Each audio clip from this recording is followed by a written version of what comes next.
Саламатсызбы дейт. Сизди жакындан көрүп турганыма кубанычтамын. Сиз менен бир куракта экенбиз. Мындайча айтканда дегенде, мага деген ушундайбы? Башкача айтканда дегенде, мындай классташ экенбиз дейт. Туура. Менин сизге биринчи суроом дейт. Чек ара маселесин тез жана так чечип, тосмо тартып, Баткен деги эле башка коңшу мамлекеттер менен чечүүгө эмне тоскоолдук кылууда дейт. Кайдыгер болгон эл тоскоолдук кылууда. Сиздер тоскоолдук кылып атасыңар. Ошол жерде отурган баарыбыз тоскоолдук кылып атабыз. Биз тагдырыбызга мындай бир жоопкерчилик менен мамиле жасабай атабыз. Ушундай жооп берсем кандай дейсиңер? Туура деп кабыл аласыңарбы? Кандайча биз тоскоолдук кылып атабыз? Көбүбүз ошол жердин баарын таштап коюп келе бердик, ал жерде аңырайтып ачык калтырдык. Туурабы?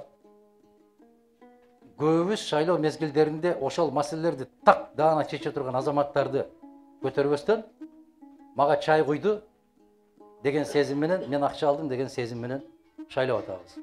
Туурабы бул дагы? Көбүбүз ушул жерде генералдык консулство, башка консулство бар экендигине карабастан каттоодон өткөн эмеспиз. Туурабы? Көбүбүз кечээки өткөн шайлоодо барбай койгонбуз. Ошондойбу? Кимде экен күнөө? Кандай дейсиңер? Макулсуздар ошого? Ассаламу алейкум, Адахан Гүлсанбаевич. Азыркы легитимсиз парламент конституцияны кантип кабыл алат? Ошентип эле. Кече шайлоону кандай өткөрдү? Ошондой. Мыйзамдарды кантип өткөрүп атат? Ошентип. Түрмөдө жаткандарды кантип чыгарып атат? Ушинтип. Ушинтип да. Себеп, сиз үн чыкпасаңыз, сиз үн кошпосоңуз, сиз айтпасаңыз, сиз дебесеңиз, сиз Кыргыз мамлекетинин жараны болуп туруп, Кыргызстандагы болуп аткан өзгөрүүлөргө кайдыгер болсоңуз, сизге баары бир болсо, сыртта жан жаап аткан болсо, жок дегенде кол чатыр көтөрүп алып жүрөбүз го, туурабы? Эмне үчүн? Жан тийбесин. Эмнеге? Башым суу болбосун. Башың суу болсо бир сааттан кийин кургайт. Бирок ушу шайлоо менен мамлекеттин, улуттун, жердин, элдин тагдыры чечилип атат. Ага кайдыгербиз. Ага сизби керекпи? Балаңыздын тагдыры чечилип атат. Керекпи? Небереңиздин тагдыры чечилип атат. Ага кайдыгербиз. Ага караганда 2 саат уктап алайын дейбиз. Жалган болсо айткыла, жигиттер. Канча киши каттоодон өткөн ушу баш консулдукта? Канча киши бар десем ошол жерде, балдардан сурасам 30 миңдин тегерегинде деп жооп берди. Каттоодон канча киши өттү? Кече шайлоого канча киши катышты? 900 киши катышкан болсо. Демек, 30 кишиден 1 киши барыптыр да, туурабы? Ошондой болуп калды. Ошондой ким кылды? Кандай болуп калды? Кантип мен айта аламын, айланайын, айткыла айланайындар. 30 кишиден 1 киши барганы, бул не деген? Бул улуттун кандай жүзү бул? Кандай дейсиңер? Анан дагы сурап коесуңар да, ким күнөөлүү деп. Мен түшүндүрө алып атамбы сүйлөгөн сөзүмдү? Өзүбүз бекен күнөө? Өзүбүздө да. Эмнеге ушундай кылабыз? Кандай дейсиңер? Эмнеге ошондой болобуз биз? А? Эмнеге кайдыгербиз? Шылтоо. Сиз барың биринчи. Добушуңузду бериң. Добушуңузду сактаң. Добушуңуз үчүн күрөшүң. Андан кийин айтың, ишенич жок деп. Үйдө жатып алып эле ишенич жок. Жата бергиле андайланайын. Жата бергиле. Башка не деп айтайын? Бар десе барбасаң, тур десе турбасаң, айт десең айтпасаң, не деш керек андан кийин? Кыйын жагдай туугандар, аябай кыйын жагдай. Эгер кабыл алынса, кошуна өлкөлөр таануусу зарылбы же бул биздин ички саясатпы дейт. Кошуна өлкөң жөн эле тааныбай коет. Процедура бузулдубу? Конституция жокпу? Бүттү ал тааныбай. Азыр таанып атабы?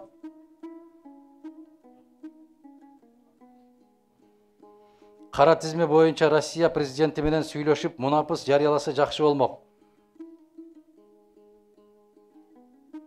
Бир жигиттин атын жазыпсыңар, эми андан пайда чыкпайт окшойт деп. Бардыңызбы ошондо пайда чыгат деп ишендиңизби? Биз мындай кылышыбыз керек, туугандар. Же өзүбүз мыкты билишибиз керек маселени. Мыкты билбесек, ошону билген адамдарды угушубуз керек. Биз кандай кылабыз? Мисалы, бир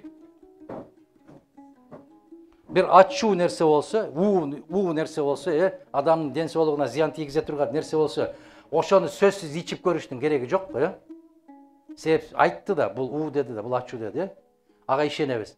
А эмне үчүн биз тагдырыбыз, келечегибиз жөнүндө айтып атса ишенбейбиз? Кандай дейсиздер? Биринчиден кара тизмеге түшпөшкө аракет кылыш керек. Кара тизмеге түшпөш керек. Биз биринчи кылмышты жасап алып туруп, анан ушунан кутулуп алыштын жолу барбы деп сурайбыз да. Ага түшпөш керек биринчи. Анын түшпөөнүн кандай жолу бар? Сабаттуулук жолу бар. Ушул жакка келерде мыктылап өздөштүрүшүбүз керек. Мен кайсы өлкөгө баратам? Ал жердин мыйзамы кандай? Ал жердин тартиби кандай? Мен кантип жашайм? Кайда жашайм? Эмне жумуш кылам? Ал жумушту кантип кылам? Мен ошол колумдан келбейби деген суроону беришибиз керек.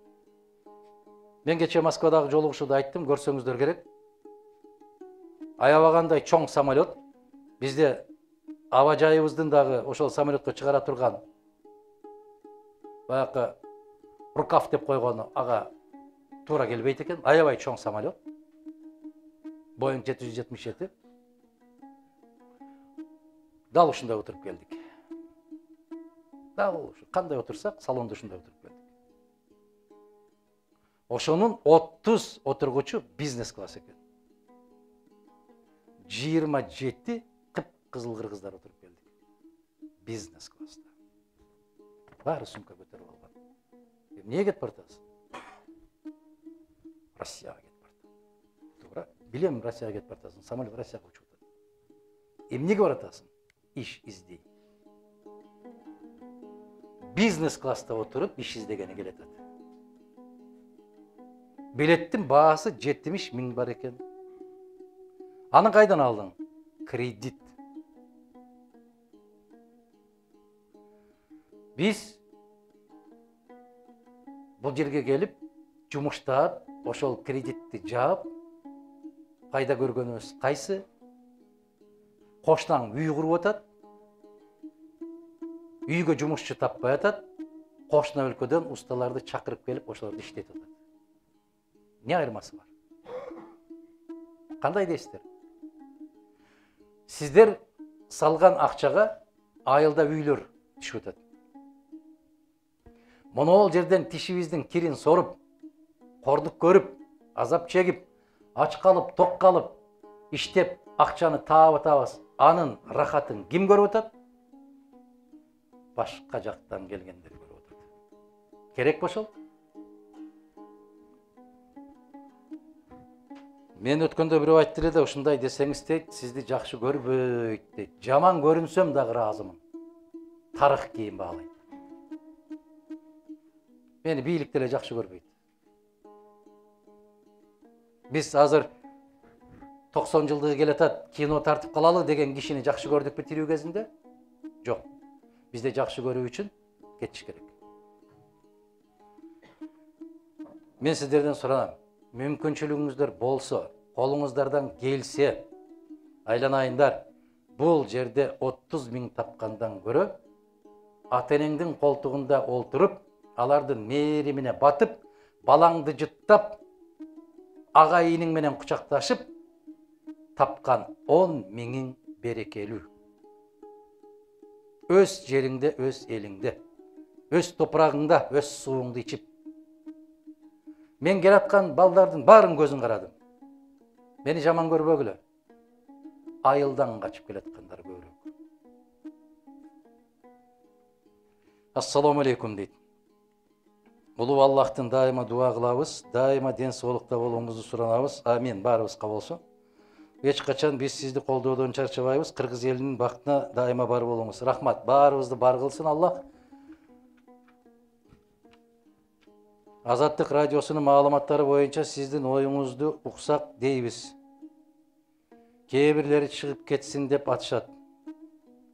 Бирок бийликтин жаман жактарын көзүнө сайып чукуп айткан азаттыктан башка жок болуп атат. Азаттыкты ким чыгып кетсин деп атат?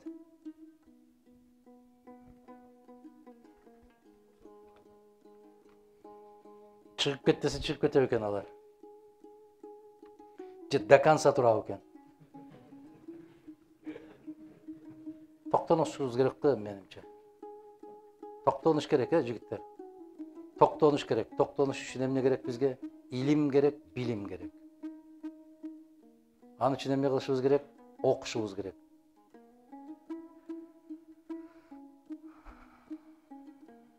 Ар бир радионун, ар бир телекомпаниянын, ар бир гезиттин өзүнүн жүргүзгөн саясаты бар. Ар бири Кыргыз мамлекетинин кызыкчылыгы үчүн жүргүзбөйт саясатты. Ар бир өлкөнүн, айрыкча Кыргыз мамлекетине окшогон мамлекеттердин арасында ансыз деле алар аракет кылбаса деле бөлүнүп жарылып отурган Кыргыз мамлекетинин ичинде ушундай иштерди жүргүзүү аябай жеңил. Мен абдан кече капа болдум. Бүгүн да кечке айтып тынбай атам. Бир кыргызды карасам Нокен деген калпак кийип алыптыр. Бир кыргызды карасам Алай деген калпак кийип алыптыр. Садаган кетейин кыргызым, айнанайын, айнанайын. Айнанайын кыргызым. Ыйлаттың го, сыздаттың го. Сен бир кыргызсың го. Ал бир калпак го. Эми ушул калды беле. Мен айттым, эми байпагыңарга жазып алып коеюн. Майкаңарга жазып алып коеюн. Ушул керекпи бизге өзү негизи? Кандай дейсиңер?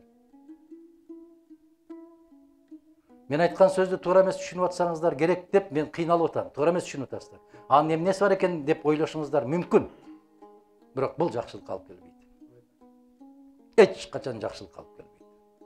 Уюм, жердешчилик мунун баары жалган сезим, кур сезим. Бир жерлик бола калмыш болуп, мүдүрүлүп кетсең таяган кишини таппайсың айлана. Анын баары жалган сезим. Келиңиздер, жөн эле Кыргызстан деген эле калпакты, жөн эле жазуучу жок эле кийип жүрөлүчү. Алыстан көргөндө ушул менин бир боорум деп, анан жакын келип алдынан карап алып, Ноокендик турбайбы деп алып тескери карап кетти. Койгулачы, мен суранам сиздерден ушуну. Жок дегенде калпакты бөлбөгүлөчү.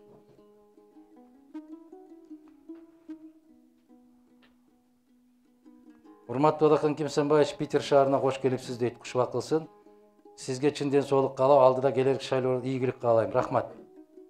Мен Сүлүктүү шаарынан Лейлек районунун эли жок. Лейлек районунун тургундары бар. Кыргыз эли бар. Муну азыр КТРды карасаң да, ЖТРын, МТРын, бүт ТРлардын баарын карасаң, ушинтип сүйлөп калышты. Нарындын эли, Оштун эли, Көлдүн эли, Баткендин эли. Жок, биз бир элбиз. Тургуну бар, ошол жердин тургуну бар. Кандай дейсиңер? Айланайын, өзбек болобу, орус болобу, татар болобу, ким болсо ошол болсун, кыргыз жараныбы, ал кыргыз эли. Ал кыргыз жараны. Эл бирөө, бир эл. Партия мага десе талкаланып 1000ге чыгышып алсын. Бирок эл бирөө. Мына ушул нерсени биз өзүбүз түшүнбөйүнчө, ушул нерсеге маани бермейинче, биз мына бараткан кедейчилик шорубузду токтото албайбыз. Мен ушуга маани бербей койсом деле болот эле, бирок ошону мен жүрөгүмө каттуу таасир кылат ушул сыяктуу сөздөр. Азыр Кудайга шүгүр, мен сиздерге ыраазычылык билдирем. Ушул Россияда убактылуу иштеп жүргөн кишилер сүйлөгөндө убактылуу иштеп жүргөн деген сөздү колдонуп калдыңыздар. Мен 3 жыл катары менен сурандым сиздерден, мигрант деген сөздү айтпагылачы деп. Каттуу, жаман угулат бул депчи. Макулсуздарбы ошого? Мигранттын балдары, мигранттардан келген акча, Мигранттардан келген табыт. Ал ким мигрант? Кыргыз жаранымы? Ким болсо ошол болсун, кыргыздын жараны бар. Убактылуу жүрөсүздөр, мүмкүнчүлүк болгон күнү кайра кайтабыз да. Кандай дейсиздер?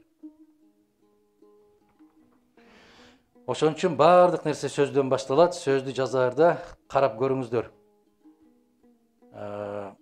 Чек ара боюнча көп жаштардын маалыматы жок. Анткени алар Чарку шаарынын чыгышындан чек арадан өткөн эмес. Сиз Баткен чек арасы боюнча эң туура чечимге баргансыз. Сизге терең ыраазычылык билдирем.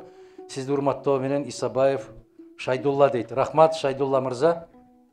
Көк ташты айтып атсаңыз керек. Алардын баары жасалма түрдө көтөрүлүп аткан маселе. Чек аранын баары. Салам алейкум. Бар болуңуз дейт. Рахмат. Саламатсызбы? Алахан Гүлсанбаев дейт. Суроо. Муфти Максат Ажыга карата пикириңизди билдирип койсоңуз. Баарын ачыдап муфтийди шыбаганда түтөп кеттим. Болгондо да түз эфирде дейт. Рахмат, дайым бар болуңуз. Үкөңүз Түрсүнбай Арстанбеков дейт. Сиз түтөгөндөй эле көптөгөн кишилер түтүп атат. Пикиримди билдирсем, эгерде ошол ишти жасаганы чын болсо дагы, аны дүйнөгө жар салбай, ааламга кыргыздын маскарасын чыгарбай, акырын чечсе болот. Азыркы бийлигиң бардык нерсени спектакльге айландырып алды. Театр. Театр, андан башка эч нерсе жок. Өзүңөр сезип атасыңар, билип атасыңар да. Эл көрсүн, кожо көрсүн. Операция жасап алган болсо дагы эртеси күнү туруп кетип бартат.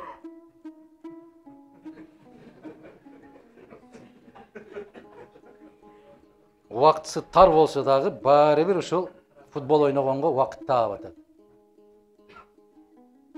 Кандай дейсиңер? Мына күлгөндөр ошо сиздер күнөөлүүсүздөр. Күлүп атасыңар. Биз өзүбүздүн үстүбүздөн күлөлү. Алардын эмес, өзүбүздүн. Эмнеге? Алар биздикилер. Биз көтөрдүк.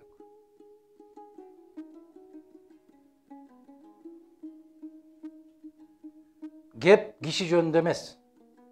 Геп мусулмандар башчысы. Ал киши жөнүндөгү маселеси экинчиге коюп коелу. Ким болсо ошол болсун. Балтабайбы, Тешебайбы, ким болсо ошол болсун. Бирок кыргыз мусулмандар башчысы. Кандай дейсиздер? Кыргыз мусулмандар башчысына мына ошондой мамиле жасаштын өзү бул бүтүндөй мусулмандардын абийирине шек келтиргендик катарында бааланыш керек. Эми кийин видеосу чыгыптыр, бер жактан ал азамат да уруп атат. Себеп ошондой жол менен келишкен баары. Баары ошондой жол менен келген. Прокурору да, соту дагы, молдосу дагы, башкасы дагы ошондой жол менен. Анан мага капа болосуздар. Сиз деле ошентип барып алсаңыз болбойбу? Жок. Менин бийликке мурдум бүткөн жок. Мен бийликтин кулу эмесмин. Мен байлыктын кулу эмесмин. Мен акыл эстин, сабырдуулуктун, маданияттуулуктун кулу болушубуз керек. Кандай дейсиздер?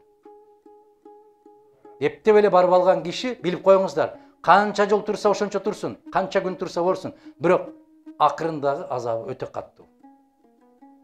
Мына биринчи президентиңерден баштап, акыркы ушу президентиңерге чейин карап көргүлө. Ким рахат алды? Ким рахат көрдү?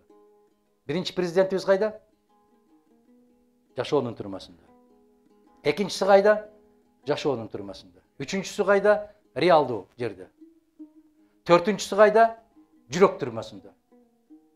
Бешинчиси кайда жүрөт азыр? Дакансалардын түрмөсүндө. Керекпи ушул? Келечеги белгисиз. Кандай бүтөр? Ошондуктан биз маданияттуу болуп, сабаттуу болуп, ак караны билип, арам адалды билип, ошого жараша кадам шилтеп, ошого жараша шайлоо бул тандоо туугандар. Бул тандоо. Сиз кимди тандайсыз, ошондой болот.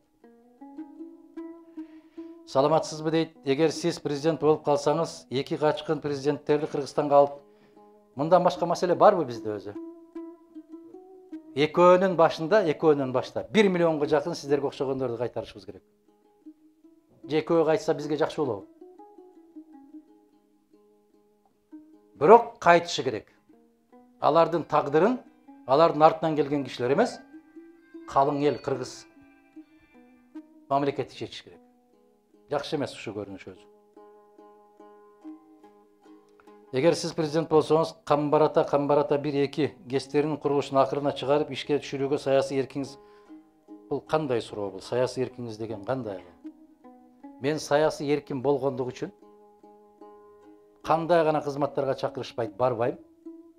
Кандай гана сунуштарды берет, кабыл кылбайм. Бизгече бүтүн Кыргызстан жападан жалгыз элдин колдоосу менен парламентке өткөн партия катарында шайлоо мыйзамсыз болду, адилетсиз болду.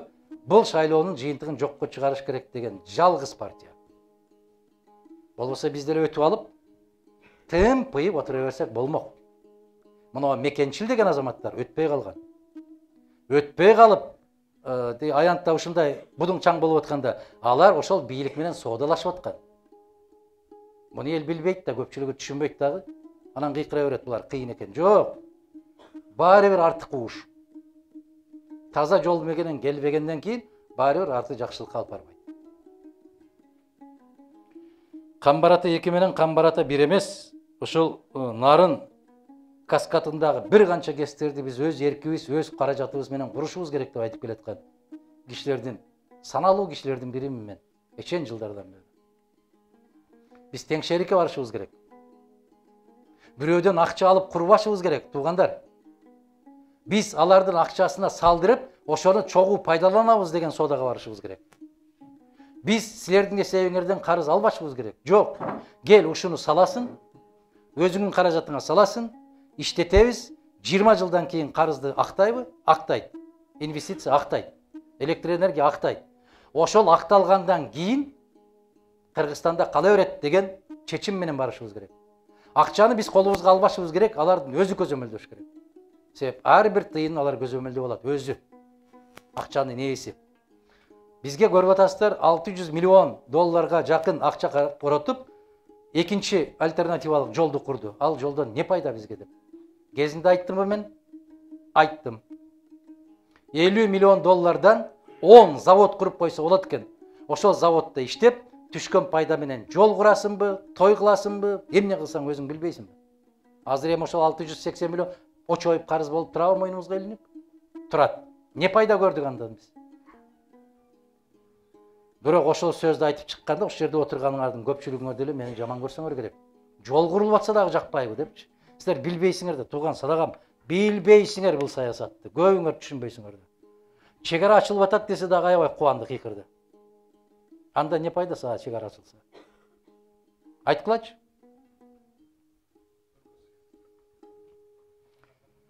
Биз моомда кылып салыштыралы да, кече келип кетти, бүт кубанып, айланайын, атасы ажыдан келгендей кубанып атат. Келип кеткенден кийин сенин кийимиң экөө болуп калдыбы? Аксакал, курсагыңыз тоюп калдыбы? Неге мындай жөнөкөйбүз биз? А жөнөкөй дейин десең, мен билбегенди билип турасыңар ичиңерде.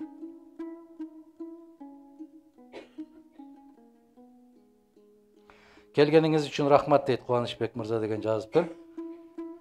ГЭСтердин курулушуна кошуна мамлекет каршы болуп атат дейт. Эгерде сен өзүң бекем болгон болсоң, кошуна мамлекет эч качан эч нерсеге каршы болбойт. Ал бир шылтоо, каршы болот деген сөз шылтоо. Башка мамлекеттер бир нерселерди жасап атканда Кыргызстандан сурап атабы? Бир мисал келтирейин сиздерге. Андан кабарыңыздар барбы, жокпу? 1 жыл болду. Ол пандемия деп, тажылуу вирус деп, оору чыкты деп, Кыргызстан канча карыз алдык, жардам алдык сырттан? Ким билет? 600 миллион доллар азамат. Барекелде жигит. Кабарыңыз бар экен. Өзбекстан канча алды? 10 миллион алды. 600 миллионго биз эмне курдук? Өзбекстан эмне курду? Барекелде. Азамат. Эгер ошо 600 миллионго Эгер 10 миллионго ошондой завод кура турган болсо, канча завод курулат экен? Бүтүн дүйнөнү эбей менен каптап салса болот экен го. Неге ошону жасабады? Кандай дейсиңер? Ошо коррупционерлерди ким алып барды ошол жерге? Эл. А эмне үчүн эл ошондой кылды? Караңгы эмес. Ашказан деген бар. Напси деген бар. Куру баягы сезимдер бар. Тууганчылык деген сезим бар. Жердешчилик деген сезим бар. Ноокендиктер ноокендикти, алайлыктар алайды. Жалгыз эле өзгөн экен, ким келсе деле шалтактатып өбө берет, кучактап алып бата берет. Аттын алдына түшүп алып чуркашат азаматтар. Каракулжага барсаң да айтат экен биздики деп. Өзгөн эч ким де көйлөбөйт экен. Улуу өлкө экен. Ассаламу алейкум Адахан агай дейт. Мен Абсамат Масалиев айыл өкмөтүнүн Алыш айылынын тургуну болом. Биз жашаган айылдан каса 1000 электр чубалгыларын алып өтүшмөкчү болуп жатат. Биз эч кандай каршылыгыбыз жок болгону айылды аралап өтүшүнө каршыбыз. Тоолор аркылуу алып өтсө болот. Ал жашаган элди аралабай. Биз кооптонгонубуз электр кубаттуулугу 500 киловатт болуп жатат. Бул убакта чеги кубаттуулугу 110 киловатт Аталыш айыл эсимде жок. Ага Удаалаш дагы 220 киловатт электр энергиясы чубалгысы өткөн. Баары биригип 330, эми 500 киловатт өткөргөнү жатат. Экинчи суроом, Майдан айыл өкмөтүндөгү Ишембисай алтын кенди аштырууга да элдин каршылыгыбыз. Бул жыйынга сизди келип катышып бергенсиз, сизге чоң рахмат айтабыз. Убакыт келет буюрса сиз бийликке келгенде ушул суроолорду элдин пайдасына чечип бересиз деп үмүттөнөбүз. Тойчуев Сулайман дейт. Сиз Санкт-Петербургда отуруп алышып, чубалгыларды каяктан алып өтөт, алар өздөрү билет. Айырде чубалгыны берден алып өтпө деп үн кошо турган киши жок. Үн кошо тургандар баары могу жерде отурат. Айырде кимден сурайт? Кандай дейсиздер? Орус жараны болуп туруп кыргыз жараны алса болобу дейт. Эгер болсо Кыргызстанда үй жайларыбызды өз атыбызга өткөзсөк дейт. Болбойт андай. Андай болбойт. Андай болуш үчүн эмне керек? Эки өлкөнүн ортосунда келишим керек. Жигиттер, эки өлкөнүн ортосунда келишим керек. Момундай учуп келгенде кыргыз жетекчилери ошондой документти даярдап келип, орус өкмөтүнө, орус президентине сунушташ керек. Анан келип, бир кесе чай ичип алып, чуркаган бойдон кетпеш керек сүйүнүп. Мен кече Москвада бир мисал келтирдим. Өзбекстандын президенти Мирзиёев келгенде кыска мөөнөттө 5 өлкөгө сапар жасады. Анын ичинен 3 мамлекетке жасаганда 50 миллиард доллар инвестиция тартты. Билесиздерби, кабарыңыздар барбы? Сапарга чыкканда киши ушундай ишти аткарат. Анан келип кофе куюп берсе эле сүйүнүп кете бербейт. Биздин президенттер 2 сүйлөмдү жаттап алган. Вы наш стратегический партнер.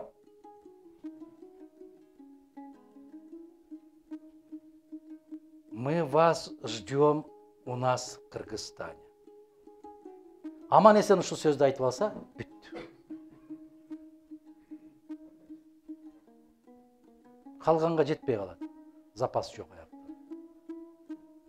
Эмнеге келдиң? Эмнеге кетип бартасың? Кандай маселе чечтиң? Эмне өзгөрдү? Ким билет, айткыла билсеңер. 2010дон берки келип кеткен президенттердин келгенден кийин эмне чечилди? Ким билет? Ким айта алат?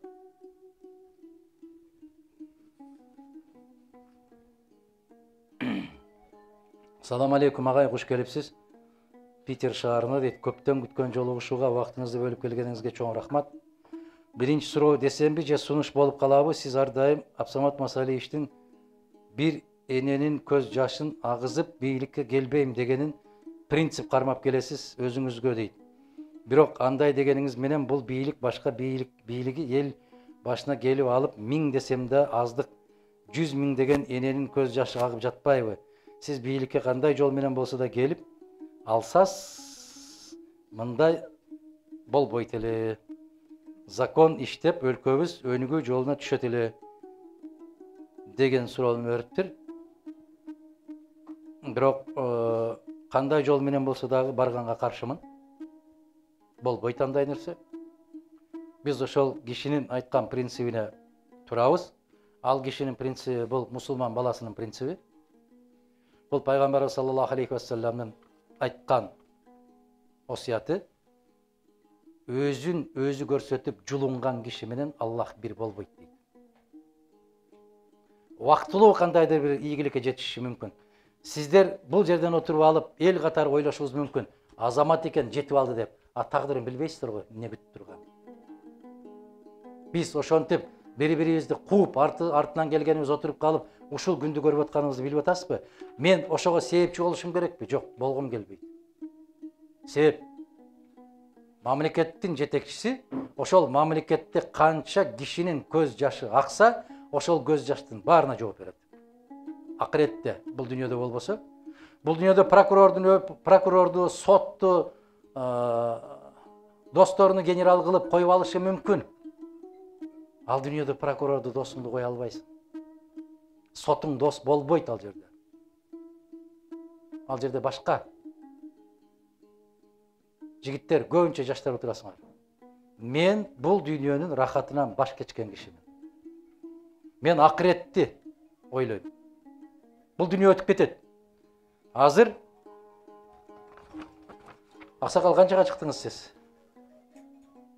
64. 64кө чыктыңыз. Отура бериңиз, отура бериңиз. 64кө чыктыңыз. Эми караңыз да, мындай көзүңүздү жумуп туруп эле мындай ачканыңызда кеше эле бала элеңиз, 64 жыл 6 күндөн тез өтүп кеттиби? Көз ачып жумганча. Мына мен дайым өзүмдү мисал келтирип айтам. Кече эле ушул атамдын аркасынан сумкамды эки колдоп көтөрүп алып, бир колдосом жерге тийип калат деп, ичинде болгону эки эле китеп көтөрө албай артынан ээрчип бараткан. Мына ошонун өзүнө 50 жыл болуп атат. Кандай болду бул? Күн деген укмуш өттү. 40ка чейин өтпөйт жигиттер. Ойлоп атасыңар, качан, айрыкча мектепте бүтпөй коет го 10 класс. 40тан ары карай ушундай шуулдайт, кармап үлгүрбөйсүң. Барар жерибиз эмне? Аль Пачинону билесиздерби? Актер. Ошо Аль Пачино мындай деп жазыптыр. Бул дүйнө, бул жашоо чоң супермаркет дейт. Каалаганыңды алсаң болот дейт. Бирок сен билгин, чыгып баратканда касса бар дейт. Эми Молдокулыч, Молдонияздарды айтсам билбейсиздер да, Аль Пачинону билген үчүн ушуну айтканын айтып атам. Ал итальянец. Түшүнөт, ошондо кыргыз ишенет ошого. Барпынын сөзүн айтып, Токтогулдун же Тоголок молдонун сөзүн айтсам, ага ишениш кыйыныраак болуп калат. Көрдүңүздөрбү, чыгып баратканда касса бар дейт. Бул деген сөз эмне? Каалаганыңды жаса, эртең кетээрде сурак бар деген сөз. Сурак бар. Бул өтө оор, жаман сурак. Пара иштебейт а жерде. Ошон үчүн кандай жол менен болсо да барыңыз дегенди мен ушундай деп өзгөртөм. Улукбек мырза, кандай гана аракеттерди жасабайын, кандай гана иштерди жасабайын, мен ушул адал жолго түшүүгө эмгегимди жумшай берем. Элди ушул жолго түшүрүүгө. Канчалык качсаңар дагы, канчалык чарчатсаңар дагы, канчалык үстүмдөн күлсөңөр дагы, мен ушул жолдо кете берем. Мейли жаман көргүлө. Сизди Субаналиев менен Асановтар сатып кетишти. Мен эми мал белем мени сатканда. Uшу сөздү аябай этият кылышыбыз керек да. Эки сөздүн бири ушул болуп калды, сатып кетти. Бир маселе чечилген болсо сатылыптыр. Анда туура айтканда кандай болот? Таштап кеттиби? Жолуңар айрылып кеттиби? Тилегиңер бир болбой калдыбы? Деген сөз да бул. Же кызматты тандап кетиштиби? Же бийликти тандап кеттиби? Деген сөздөр менимче туурараак болот да. Бизге түшүнүксүз болуп калды дейт. Ушул суроолорго жооп берип койсоңуз чоң рахмат. Сизди терең урматтап. Мырзалиев Улукбек дейт. Ошондой алардын ал жолго түшүп кеткени мен сиз деле, сиз эмес, мен деле түшүнбөй калдым. Кийинирээк түшүнүп калдым. Бирок ошондой күмөнүм бар эле. Күмөнүм аныкталды.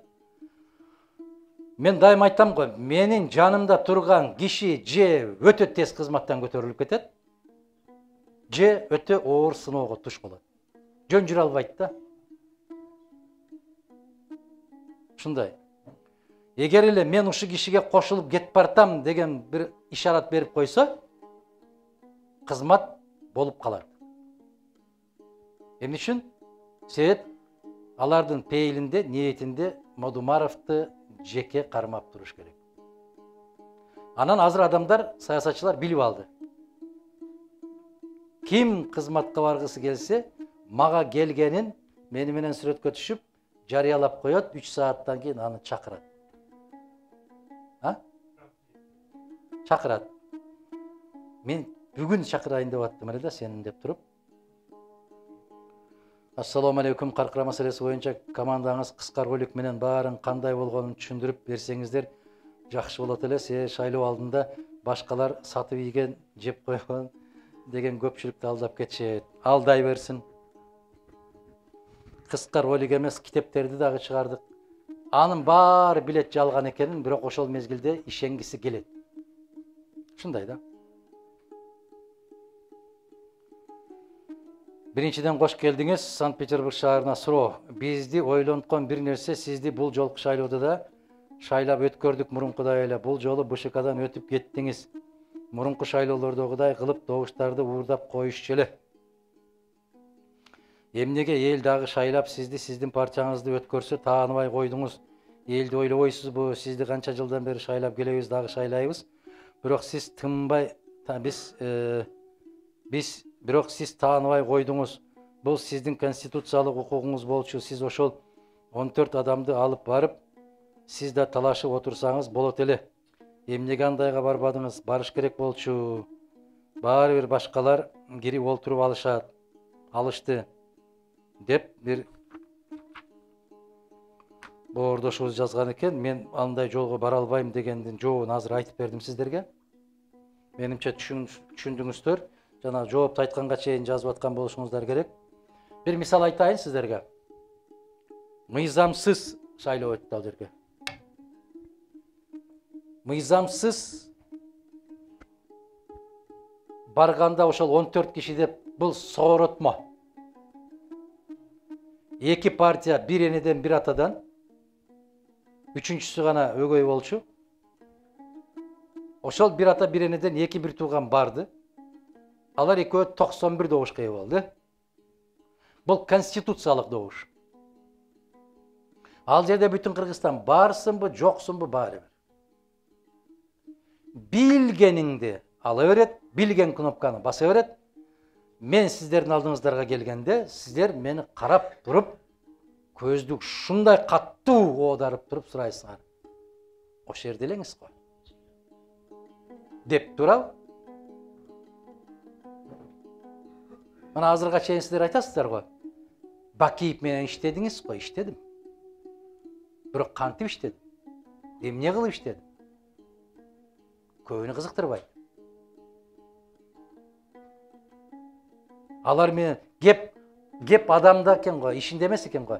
Алар менен коюн колтук иштегендердин баары азыр иштеп атат го. Эч кимге суроо берилбейт. Мага бир азамат ушундай деп айтты да. Мен төрагалыктан кеткенде, төрагалып отурганда ушундай суроо бере берет эле. Регламентти бузуп атасыз, мыйзамды бузуп атасыз, дей беречү. Регламент бузулбаса дагы, регламентти бузуп атасыз деп кыйкырып койчу. Кийин кеттим. Кийин кеткенден регламент эмес, мыйзам, конституция бузулуп атса дагы оң чыкпай калды баягы жигит. Бир жолу жолукканда айттым. Регламент эмес, мыйзамдардын атасы бузулуп атат го. Неге оң чыкпайсың? Кимге дейт? Төрагага. Ага айтып эмне айыр табасың дейт. Мага неге айтчу элеңер десең, сизге айтса журналисттер жазат эле дейт. О, Мадумаровду ордуна коюп койду деп. Мен элге таанылат элем дейт. Ал туура койду, туура эмес койду кызыктырбайт. Бир дагы бир акылдуу киши айтты эле мага. Адахан, тарыхта эки киши калат. Бири улуу иштерди жасап калат. Экинчиси ошо улуу иштерди жасаган кишиге күрөшкөн киши болуп калат. Ошону менен күрөшкөн деп. Азыр мына ол бир аз бош убакыт болуп калгандан мүмкүнчүлүктөн пайдаланып, көп жылдардан бери кире эле келем Эрмитажга. Ошо Эрмитажга кирип келдик. Бурут турат. Эгер Бурут эң мыкты мамлекетчил согуш кол башчысы укмуш падыша Юлий Цезарьды сайып өлтүрбөсө, Бурутты эч ким билбейт. Туура? Бурут сыяктууларда миллиондор кетти да. Эмне үчүн Бурут калып калды? Цезарьды бычак менен сайган үчүн. Тарыхта калды да. Жаманатта калды, бирок калды. Ошон үчүн Эрмитажда бюсту турат. Байкадыңарбы? Айырмасы ушундай болот. Бирөө ошол иштерди жасап, бирөө ошол иштерди жасатпай койгонго жасалган аракети менен калат. Биз тарыхты карасак, урматтуу товардаштар, замандаштар, азыр бир суроо берейин, тарыхтан улам. Кыргыздын мыкты залкар инсаны деп кимдерди айта аласыңар? Кимдерди? Айтсаңар азыр атайсыздар. Ошол мыкты залкар деген инсандар бул жашоодо тирүү кезинде керемет жашоо жашап өттү деп кимди айта аласыңыздар? Айткыла. Жазуучу болсун, саясатчы болсун, молдо болсун, акын болсун, сүрөтчү болсун, ким болсо ошол болсун.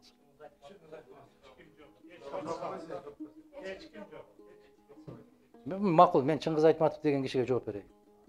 Айтматовдун ичиндеги жан туйгусунда не деген азаптарды чеккенин ал кишиден башка эч ким билбейт. Жакындары билет. Биз билебиз. Неге? Болбогон нерселердин баарын гезитке жаза берип, иш акмагын чыгарды. Окудуңуз беле ошону? Сиз айттыңызбы Айтматов деп? Макулсузбу? Окудуңуз беле ошолорду? Айтматовдун айымдары деген нерселерди чыгарды эле. Окудуңуз беле? Ошону окуп, 70-тен өтүп калган киши не деген азапка кабылды, билесизби?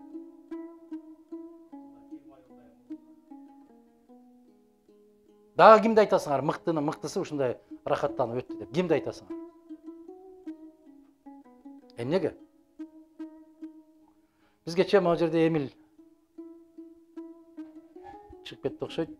Москвадан чогуу келген жигит. Москвада Жеңиш паркын аралап жүрөбүз. Ошол жерде бир канча сотик жерди ороп коюптур. Эмнеге ороп койду экен деп кызыгып ошол жерге бардым. Поклонная горага.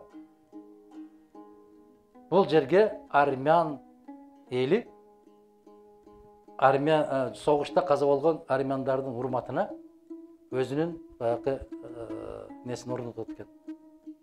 Эстелик катарында. Ошол жерде жазылып турат. Армяндардын саны канча, ким билет? 3,5 миллион. Кыргыздар канча? Мен бекер сураган жокмун. Эми ушул жерден терең ойго баткыла. Сураныч. Терең ойго баткыла. Армяндар экинчи атамекендик, мына улуу атамекендик согушта 177 баатыр бериптир. Elестеттиңерби?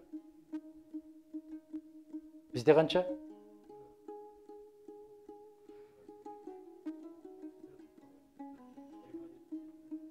Мектепте окуган 1,5 барбы бу жерде? Бизде канча баатыр?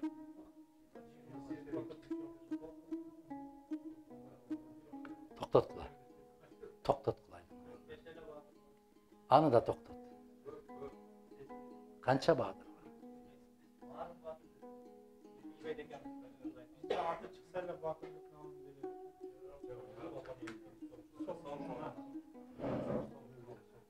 Эми караңыздар.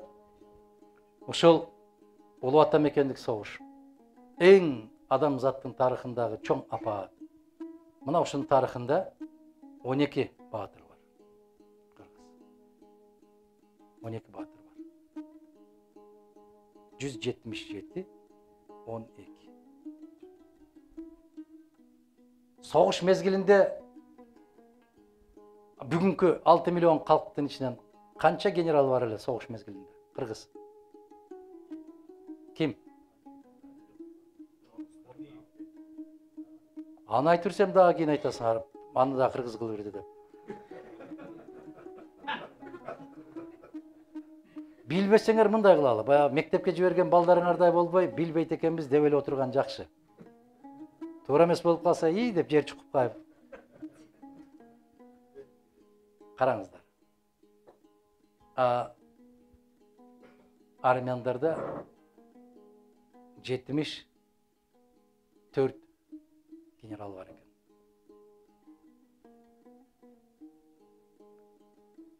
4 Советтер Союзунун маршалы бар экен.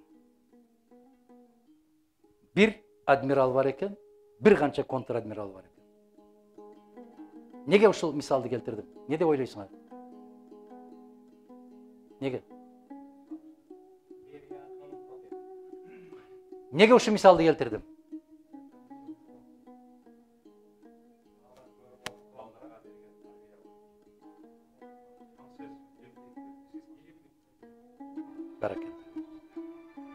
Баракелде.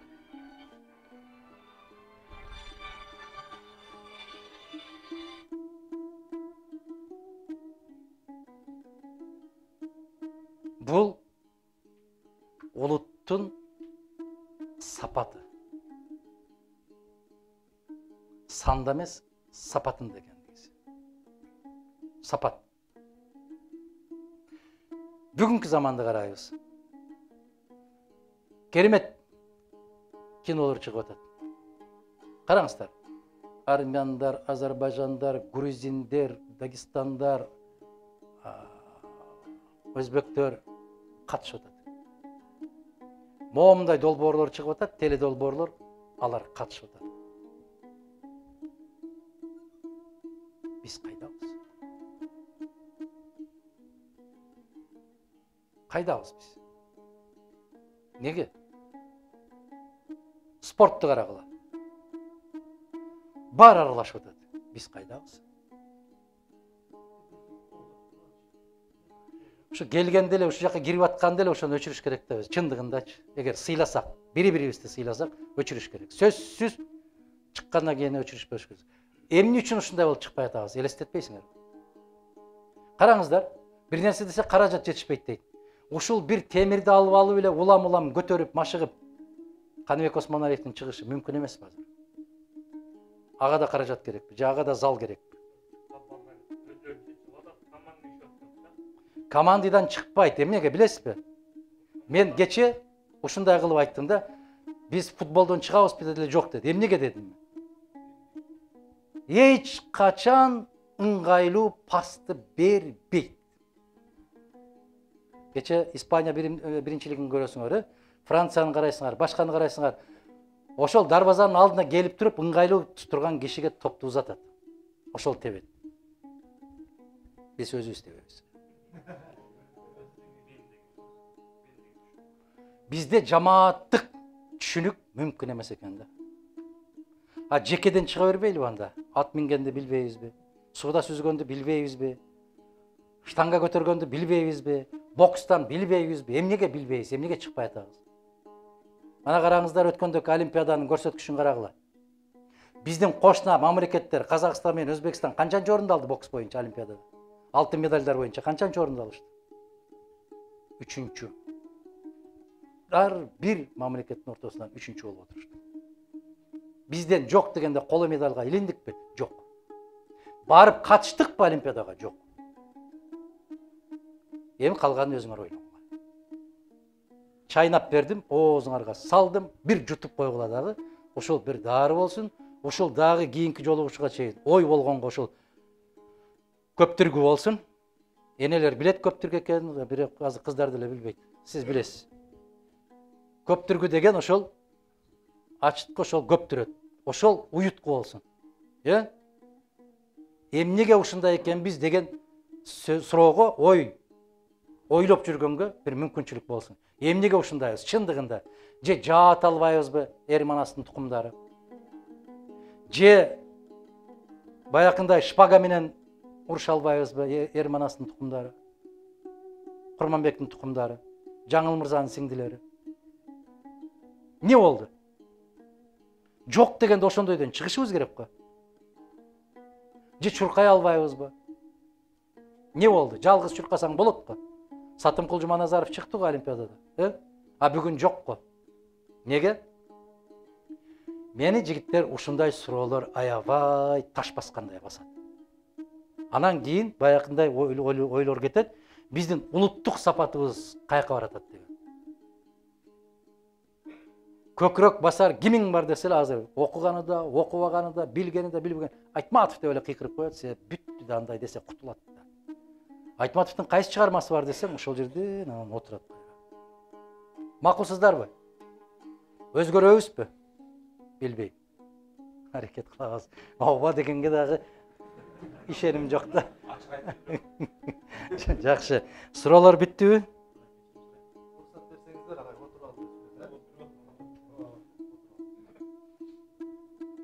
Биз эми ойгонушубуз керек.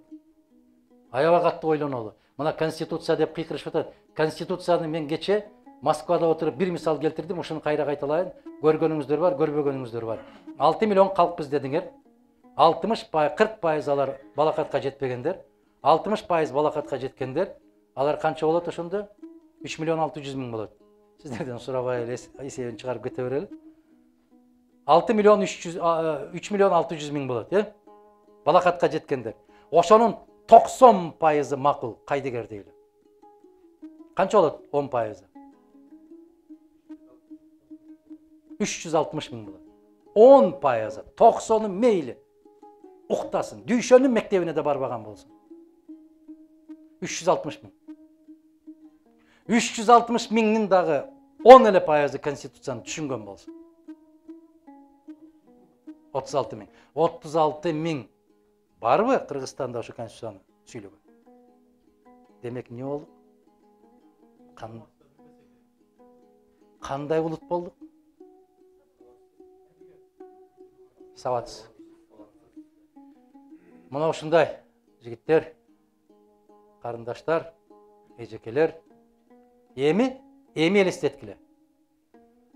3 миллион 600 миң калктын ичинен 0,1 ой жүгүрткөн катмары калбаса, бул өлкө эмне болуш керек?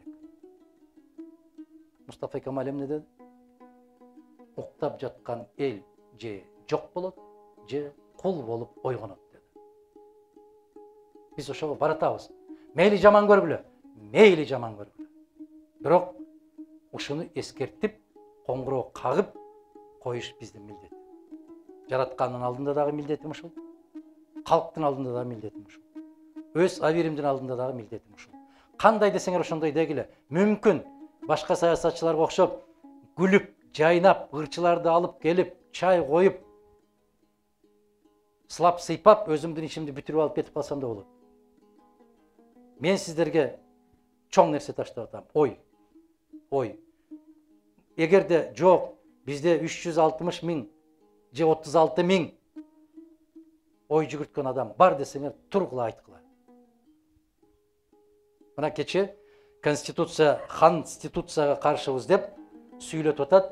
Караңыздар, баарын эсептеп көрсөңүздөр, 15 kişiге жетпей жатат. Акылсыздарбы? Сиздер го бул жерде жүрөсүздөр. Мен таң калганым, кече Илимдер Академиясына барып, академияга жалаң академиктер иштеген жерге барып, акчаңар жетпей атыптыр, мен сиздерге 350 миллион бөлөм десе, баары кол чапты. Көрдүңөрбү? Бир да академик сураган жок. Каяктан? Сурады уже. Кол чапты. Эми кече жазып атат, 350 миллион эмес, 300 сом да бербей атат го деп. Кече театрга барды. Артисттердин айлыгын 2 эсе көтөрүшүбүз керек десе, отуруп алып кол чабышып атат. Кантип деп бирөө да сураган жок. Кандай дейсиңер? Москвага келип, табытыңарды мамлекет өзүнө алат, биз өзүбүз алып кетебиз десе, кол чабып атасыңар. Улуттун аң сезим деңгээлибиз ушул. Ачуу сөзбү? Мени менен жолугушуудан ушундай сөздөрдү күттүңүздөр беле? Жок. Бирок ушул сөздөр бизге керекпи бүгүн? Өтө керек. Бул сөз эмне үчүн керек? Ойгонушубуз үчүн керек. Мана ошондо ал партиянын өкүлү, бул партиянын өкүлү баары сүйлөп атат. Ураган кандай болуп атат? Биз ар башкабыз. Бирок тагдырыбыз, өлкөбүз, келечегибиз бир. Ойгон Кыргызстан деп атабыз. Ойгон. Ойгончо айланайын. Ойгончо айланайын. Токтотчу. Кичине эле ой жүгүртүп койчу. Кичине. Мен башта эле суроо бердим, кечиресиз дейт. Эми ушул суроолор берилип жатат, баардыгы эле бүтпөгөн көйгөй. Ушул суроолордун чечилиши үчүн бир гана сиздин президенттикке келишиңиз дейт. Мен көп маселе чечилмек. Эми элибиз кайдыгер болуп калды келечекке. Ошондо кандай жолун көрүп турасыз? Кыргызстандын келечектеги ордун дейт. Мен сизсиз же сиз президент болмойн, өнүкпөйт деп ишенем дейт. Анан Бакиевди дагы көбү жамандайт, качып жүрөт тиги жакта, бул жакта деп. Бирок мен Бакиевди жакшы президент болгон катары эсептейм. Болгону кресло талашта же башка чоң державаларга жакпай калды. Сиздин оюңуз Улукбек дейт. Биринчи сурооңузга кандай жолу бар деген суроого бир жолу бар. Биз жана мен айткандай ойгонушубуз керек. Башка жолу жок. Ушул сөздү айтсам түшүнөсүзбү, түшүнбөйсүздөрбү?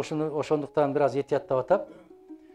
Кыргызстанга күчтүү, сабаттуу, так, даана, ой, жол бардык маселесин билген жигиттин келишине көп өлкөлөр кызыктар эмес. Демдеге? Эч ким Кыргызстандын күчтүү болуп көтөрүлүп кетишин каалабайт. Ал үчүн эмне кылышат? Эбегейсиз чоң каражат ыргытышат. 45-жылы азыркы Америкада ЦРУ бар. Ошол кызматтын жетекчилеринин бирөө ушинтип жазган эле. Биз Советтер Союзун жок кылыш үчүн эч бир курал колдонбой бир гана жолу бар. Ал кандай жол деген? Өзү жооп берип атат, өзү жооп берип атат. Суроо берип. Биз улуу баалуулуктар деген нерсенин баарын жокко чыгарышыбыз керек деген. Тарыхын тескери кылып окутушубуз керек деген. Ошол Совет эли сыймыктанып, суктанып карап жүргөн азаматтардын баарын теңирден тескери кылып көрсөтүп, аларды жамандап, бир гана культту жаратышыбыз керек деген. Ал эмне болгон культ? Акча, жана акча деген. Ошону менен биз Советтер Союзун жок кылабыз деген. Ким окуду ушуну? Окуган киши барбы?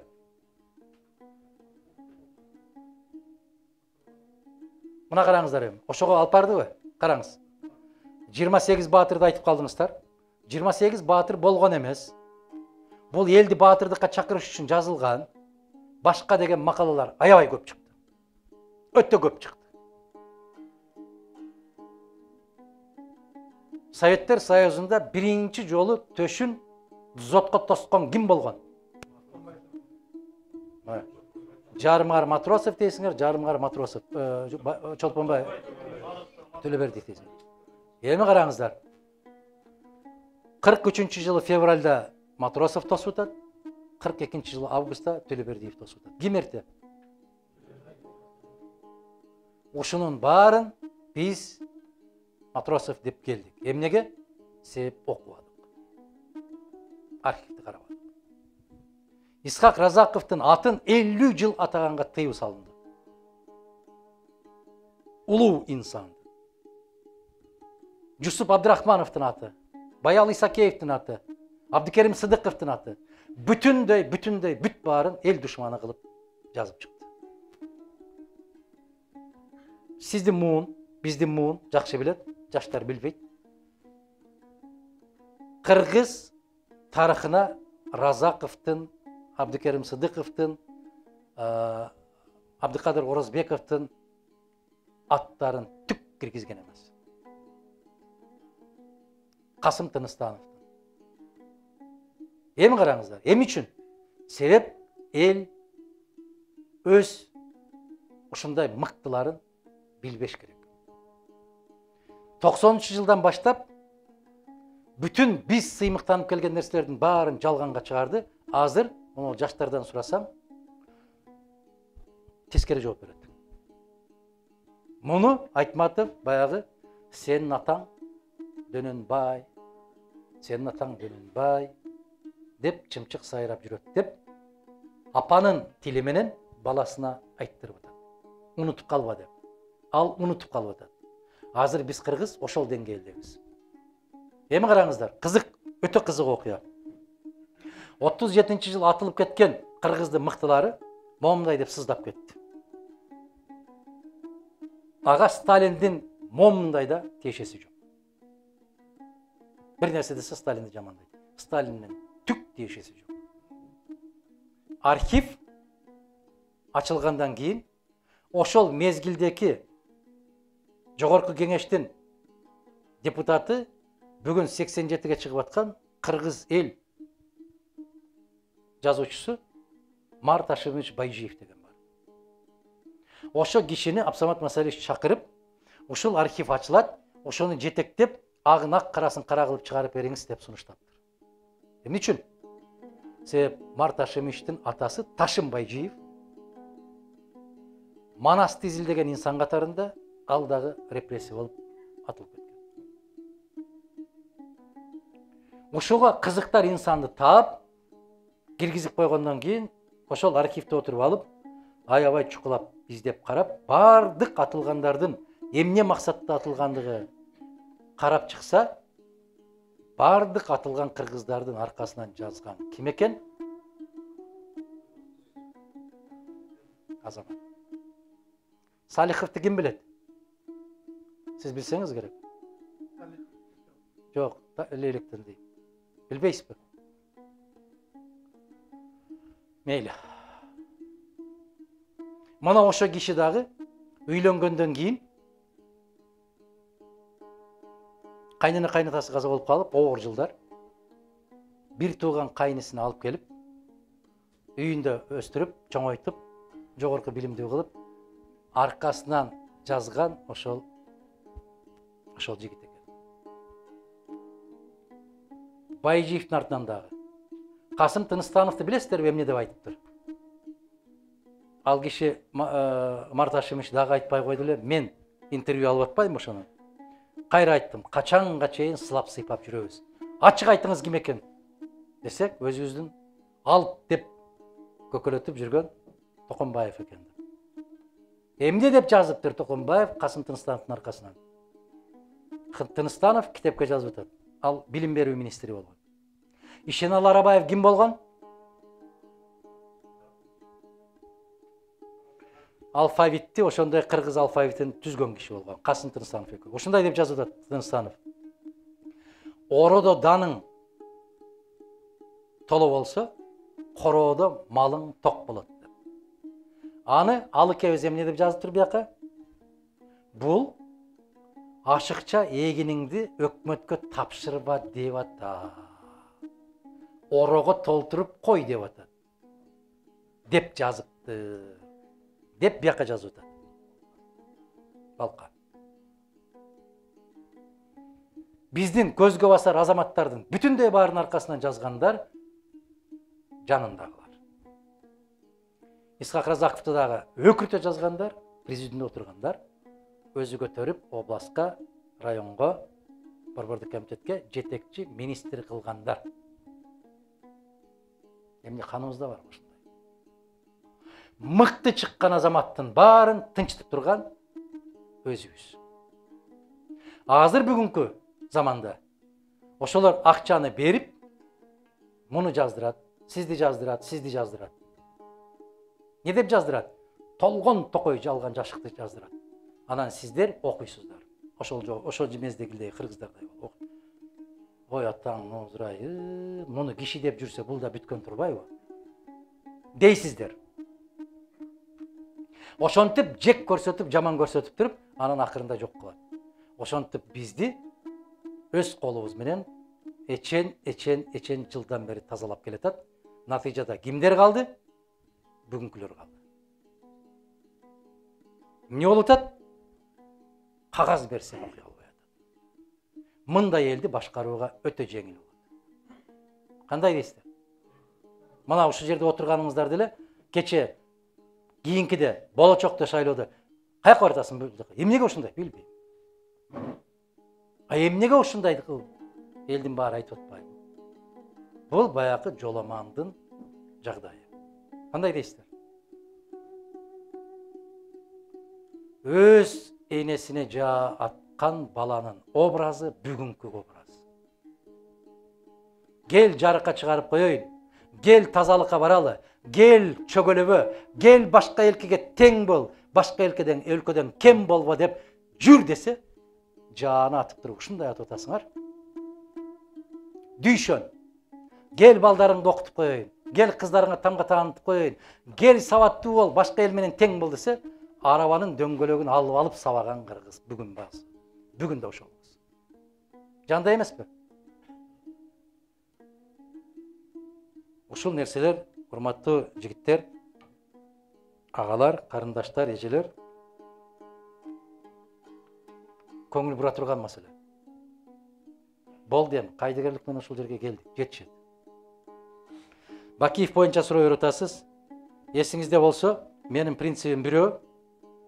Ким кызматта турган болсо, күчүндө турган болсо, мен сынды аябай токтотпой айтам. Кызматтан кетти, токтойм. Артынан сөз кылбайм. Акаев кеткенде айттым эле. Жарадал болгон арыстандын үстүнө чөөлөр чыгып ойноп атат деп.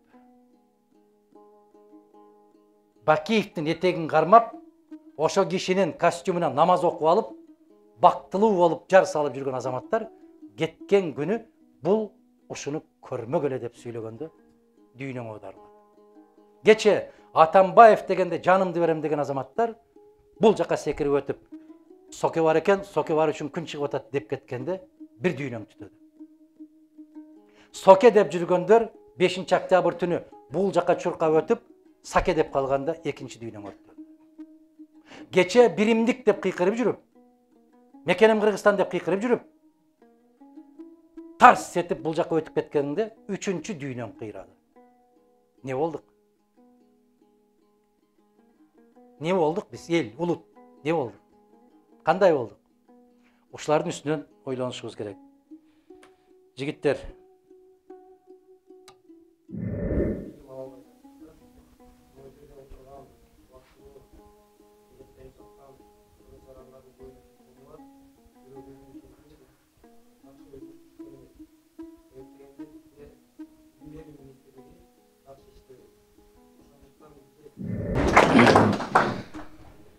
мен эки маани менен жооп бергим келет. Биринчиси айтканыңызга кошулам. Экинчиси министрликтин деле бул жерде күнөөсү жок. Адам өзү. Могу жерде бүт мектепти бүттүңөр деген кишилер отурасыңар да. Мындайча айтканда аттестатыңар бар да. bir сабакта, bir класста 30 киши отурса, 30 бала кыз отурса, ошого бир эле мугалим сабак өтөт. Бир эле мугалим өтөт. Ошонун 4-5-өөсү мыкты өздөштүрүп алат дагы, 27-өөсү арабага түшүп алып эле көчүп өтө берет, класстан класска, класстан класска кете берет. Алардан эжеке агайлар сурабайт деле. Туурабы? Аттестат алганы келгенде же апасынын, же атасынын кадыр баркы менен же убалынан коркпойн деп эле эптеп коет да, бир нерсе коюп берет да. Эгерде адам өзү билимге муктаж болуп, билимге суу сап турган болсо, мен дайым жаштар менен көп жолугам, өздөрүнүн сунуштары боюнча университеттин студенттери менен 11-класстын окуучулары менен жолугам. Эгерде адам окугусу келсе, билим алгысы келсе, мугалимге карабайт. Башка маселе, эгер химиялык бир кандайдыр бир тажрыйба жүргүзөйүн десең, же физикалык тажрыйба жүргүзөйүн десең, анда мектепте жок, андай класстар жок десең, пробиркалар жок, башка заттар жок десеңер, мен макул болом. Бирок теорияда мен дайым мисал келтиргеним Абу Али ибн Сино. Билесиздер, э? Абу Али ибн Сино. Ушул кезге чейин ошо кишинин китеби ар бир дарыгердин столунда китеп туруш керек деп эсептейт. Ушул киши, ушул жигит кайда окуду? Эч жерде окуган жок. Кечке бир жумуш кылып, нан таап, кургатып, баштыгына салып, суу жыйнап, жүрүп, падышанын китепканасына кирет дагы, түндө бир жерге бекинип алып, жатып алып, калып калат дагы, суусу, наны түгөгөнчө түндө бекинип, шамчыракты жагып алып, ошол жерден окуйт. Ага профессор сабак берген жок. Академик үйрөткөн жок ага. Өзүнүн ышкыбоз, ынтызар өзү окуду да. Бул бир жагы. Туура баарыбыз ушундай кылып окушубуз керек дегенден алысмын. Кыргызстанда министрликтин башында турган, министрликти түзүп аткан жогорку кеңеш. Алар соодалашып атат. Агуй, мен сени колдоп берейин, биздин мунул кызыбызды министр кылып бер. Бул фракцияга туш келди. Бөлүп алды дебедимби мен? Санын кылып, жиликтеп, устукандап бөлүп алды. Партиялык система деген ушул. Деп канча айттым мен какшат. Сотторду да бөлүп алды. Ош областынын соту СДПКга, Ысык Көл областыныкы Атамекенге, Нарын областыныкы республикага деп. Ноқат районунун акими дагы, прокурору дагы бир болгон. Неге? Булар мени колдойт. Мына ушул системаны жоюшубуз керек биз. Жигиттер, мен түшүндүрө алам, аракет кылам. Дайым айтам, биз ар бирибиз бир көчөдө жашаган эл болсок, айыл болсок, ар бирибиз өзүбүздүн үйүбүздүн алдындагы арыкты мыктылап, тазалап керек болсо, мис менен куюп койсоң дагы, булактан таза суу келмейинче, сен арыгыңан таза суу акпайт. Булак ким? Эл. Демек, кимдин колунда экен? Элдин колунда. Конституцияга каршы деп аткандар дагы кимге кайрылып атат? Булакка кайрылып атат. Элге кайрылып атат.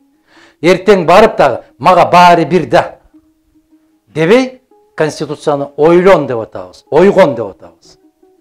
Кел, таза бийликтин келишин каалайсыңбы? Кел, тазаланчы айланайын. Колуңда турат. 5 жылда бир эле жолу сурайт сизден. Бир күн сурайт. 5 жылда бир күн. Калган убакта сурабайт сизден. Керегиңиз да жок. Мына ошол учурда эле жетелеп барып эле бир куюм чай куюп берсе эле эсибиз болуп калып атпайбы? 5 жыл сени жетелеп жүрө тургандай кылып. Жок. Бул 1 сааттык иш. Макулсуздарбы? Ошон үчүн булак деп мен сиздерге кайрылып атканым, сиздерге келип атканым жогорку кеңешин эмес. Өлкө жетектеп атабыз, өлкө башкарып атабыз деген азаматтарга эмес. Улам сиздерге келип атканымдын себеби ушул булакка кайрылайын деп атам. Каалайсыңарбы тазаланалы? Каалабайбызбы? Келгиле ушундай буркан шаркан ага берели, кете берели. Ушундай билим берүү ар бир адамдын өзүнөн. Келиңиздер, биз башта Ректорларды дагы эгер доктор, илимдин доктору болбосо, ректор шайлоого укуксуз деп мыйзамда ошондой кабыл алганбыз. Ректор. Баш прокурор болуш үчүн прокуратура тармагында 10 жылдык тажрыйбасы болбосо, баш прокурор болбойт деген мыйзам бар. Азыр прокуратуранын эшигин аттабаган балдар барып, баш прокурор. Мектептин эшигин аттабаган кыздар балдар барып алып, билим берүү министри. Бул уят. Уят айланай. Алар өздөрү деле уялыш керек, сыйлаш керек өзүнө өзү. Мен канчалык мыктымын деп эсептеп өзүмдү өзүм көкөрөтпөгүн. Эгер менин колума кичинекей бир скальпелди берип коюп, ушул кишинин ушул жеринен мындай эле кылып баштап бериңиз десе дагы Аллах сактасын дейсиң. Билбейсиң да сен. Азыр көчөгө чыгып эле сиз президент болосузбу десе, кечээ болушум керек эле деп атпайбы? Мен кечигип калып атам дейт. Ошол баардыгы ошол жигиттин айткан ошол баягы сабаттуулугунун деңгээлинен да. Бар суроо дагы. Соңку 3 суроо кылабыз. Келиң. Атыңыз ким? Мунарбек. Могу жерде канча бала отурат? Сиз бир пикириңизди айтың да, ушулардын баарын жетелеңчи аркаңыздан. Болбойт. Болбойт.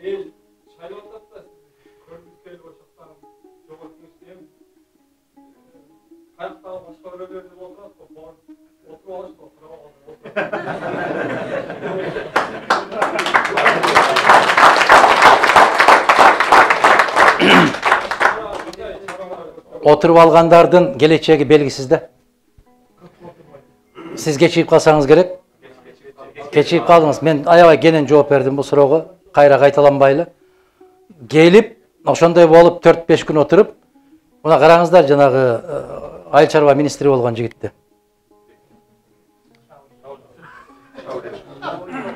Силер антип айтсаңар болот, мага болбойт да. Эми караңыздар да, эми антип барып отургандан көрөчү. Жөн эле кетип мен чапкан жакшы. Болбойт. Менин маданиятым башка. Менин көз карашым башка. Эл качан көпчүлүк менен ошол жерге алып бармайынча жүрө беребиз. Эл көпчүлүк менен. Себеп ал жерге 15 киши болуп барасыңбы, 20 киши болуп барасыңбы, андан майнап чыкпайт.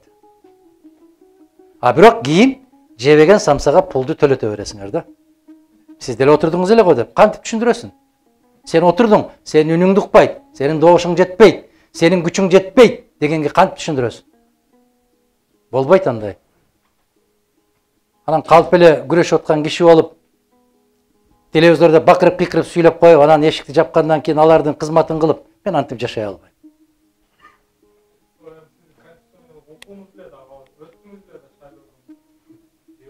Ооба. Анан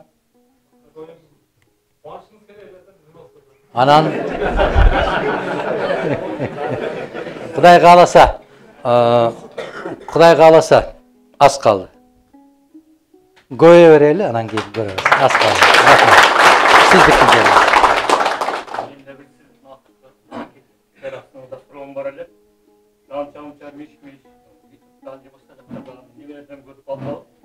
Kırgızistan'da gelecekte Kırgızistan Rusya'nın guberniyası ötü meselesi olacak. Sizin iki oyunuz. Qanday olur? Кандай болот дегениңиз кандай? Ошол мисалы ушул ойлорго колдогондор да бар да Кыргызстанда жатып алып. Өтүп кетсек деле Дагыстан элдери жүрөт го деп. Жардым колдобойт. Сиздин пикириңизди кимге? Жакшы. Мындай деген сөз бар да. Бир ким күчтүү дейт. Арстан күчтүүбү? Жолборс күчтүүбү? Карышкыр күчтүүбү? Ким күчтүү? Жайуу күчтүүбү? Ким күчтүү?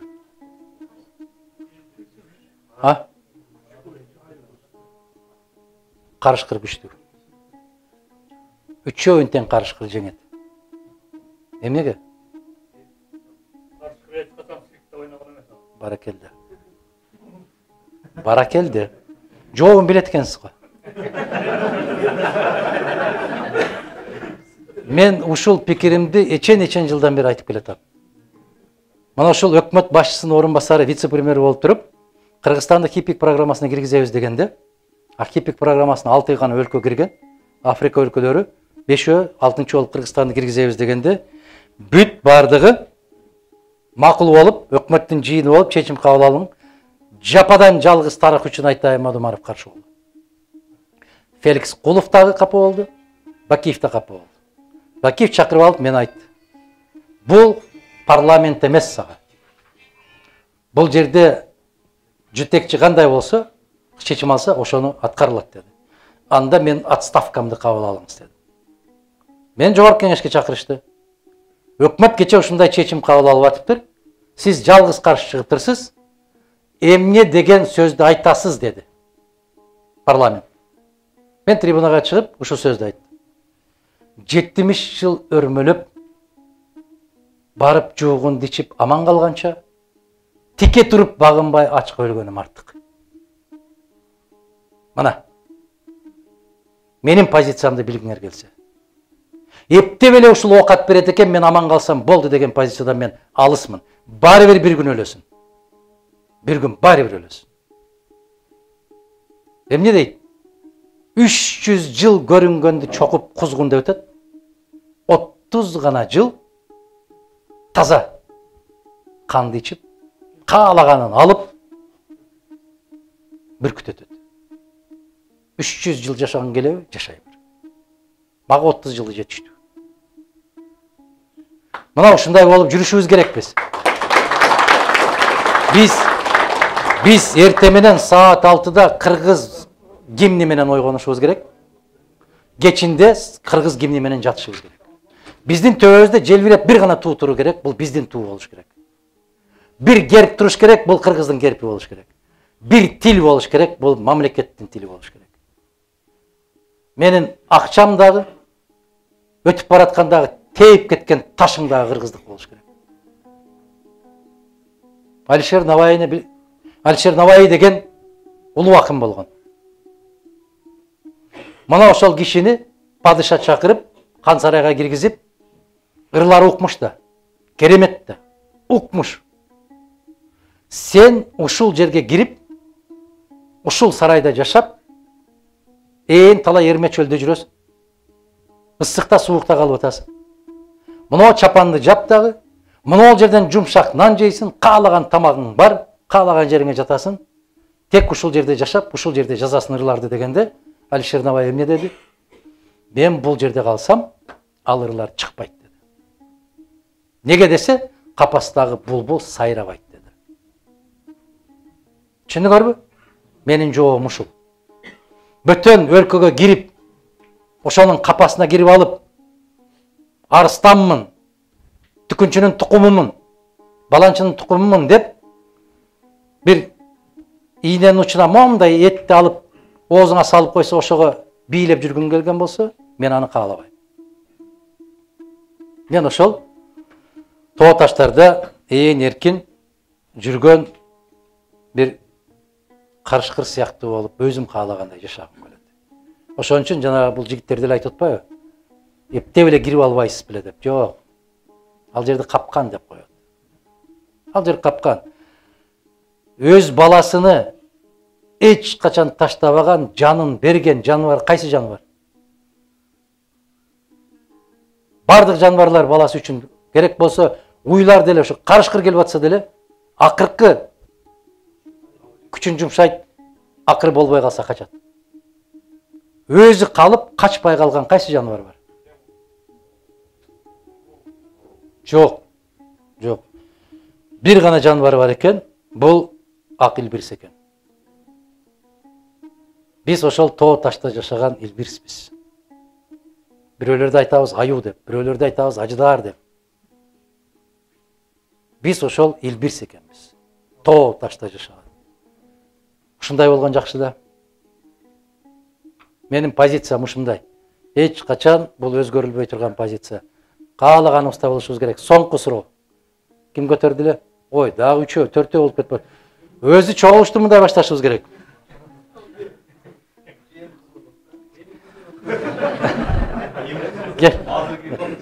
Эки ооз менен жооп беребиз анда. Алейкум ассалам. Ар бир чиновниктин, ар бир райондун акимин, ар бир өзүнүн кызмат кунасы жана ар бир айдоочу болот экен да. Ошондой эле депутаттар. Төрага отурган мезгилиңизде ушул ишти киришип баштадыңыздар экономдук акчаны. Анан чогуу дагы ушуну колдоп чыккан болчу да. Айтайын дегеним, келе жаткан шайлоодо утуп келсеңиз, иншалла. Бүтүндөй бардык кызматкерлер өз эсебине барып келип, унасы жок, айдоочусу жок, элге окшоп эле уялбай эле маршрутта менен барып келе турган мыйзам кабылса болот болбойбу? Эгер уялчаак депутаттарды шайлабасаңар, ошентсе болот. Туура. Мен түшүндүм. Мен күнүнө 12 чакырымдан 15 чакырымга чейин жөө жүрүм. Күндө. Күндө Кудайдын куттуу күнү. Мына сиздерге келген күнү да мен ушу балдарга Эмилге айтып аттым, мен басышым керек дегендей болуп, себеп бүгүнкү басканымды карасам, бүгүн сиздер менен аябай каттуу алек болуп атып, 10.724 кадам басып турмун. Бул 6,5 километр болот дер. Эч колум бошобой атып. Ушул колум бошосо бассейнге барайын деп атам мен деле, бирок мен басам ушундай.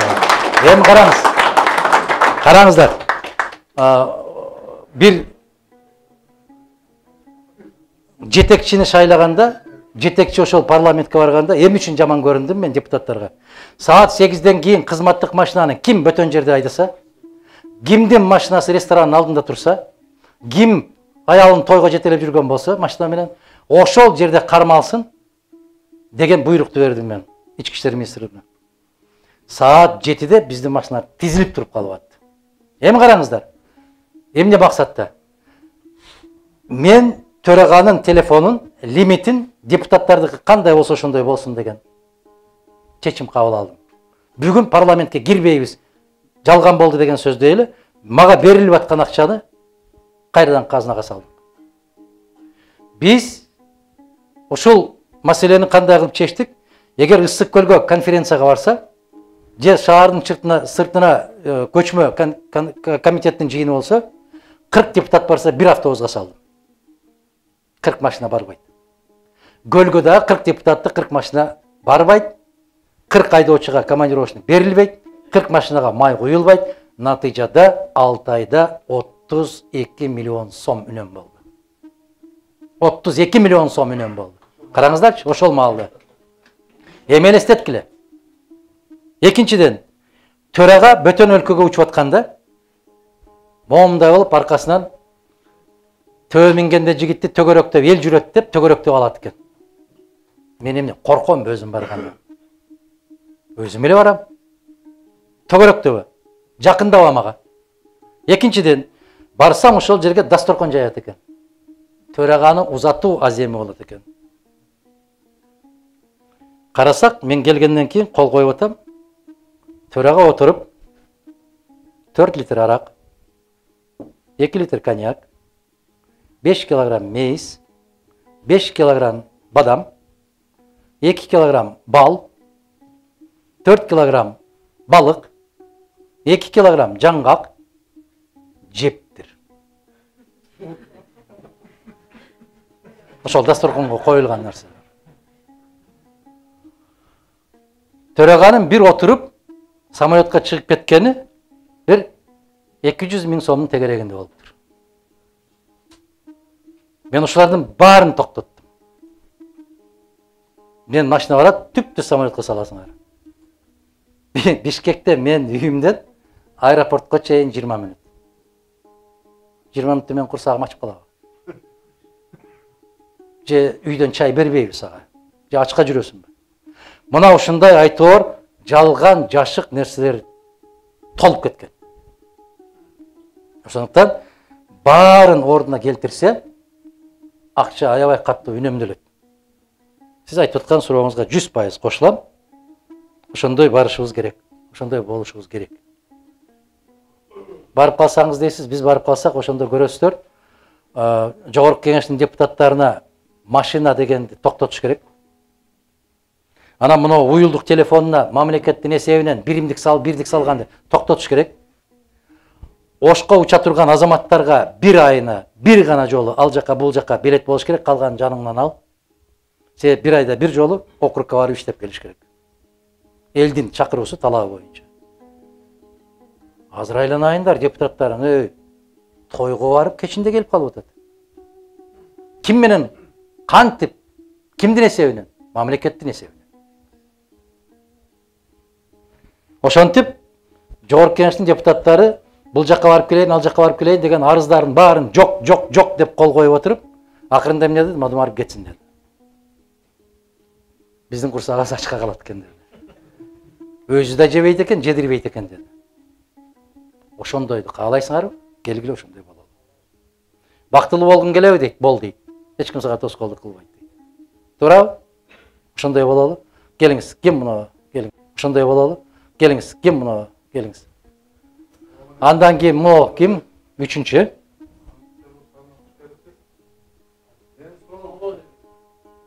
Siz özünüz prezident başkanlığını taklap bilesiniz de kanca kılmanız.